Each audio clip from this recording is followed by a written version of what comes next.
Charles Bediako, hearing that Michigan was in pretty good standing with this Canadian big man, and Michigan has had some success with the Canadian guys, right? Nick Stauskas, Iggy Brasdakis, and then you look at this at a young man who is he is in his basketball development infancy.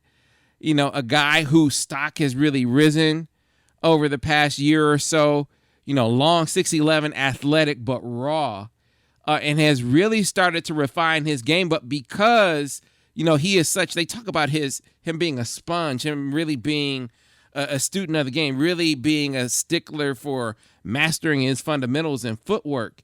And so that's part of the appeal of a Juwan Howard, a guy who could school you up in the fundamentals of the position. From an experience standpoint, sounds like it's a really big deal. We mentioned the offer that Michigan has extended.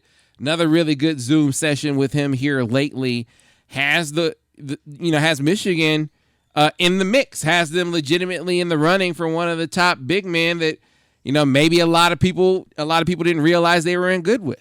Yeah, I think what Michigan's got going for them is they've created a very pro big man environment in Ann Arbor. Like we've mentioned, ad nauseum that Juwan Howard's pedigree and he's walked the path. There's a lot of evidence there in Ann Arbor that they can point to. And there's the tape may be somewhat limited in terms of what they can show, but the proof is there, and it's only going to get bigger as time goes on.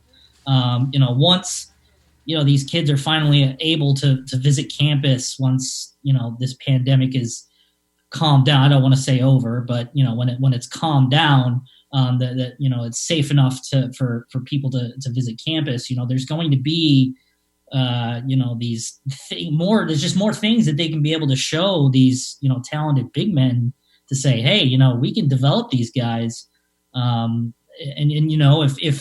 if this recruitment kind of carries on a little further, you can kind of you could possibly point to Hunter Dickinson's growth over the year as well as kind of a potential thing. But yeah, I think the environment for big men is very pro center position, pro power forward position of growth. And I think there's legitimate, evidence that shows that, big men should pay attention in terms of what's going on over there.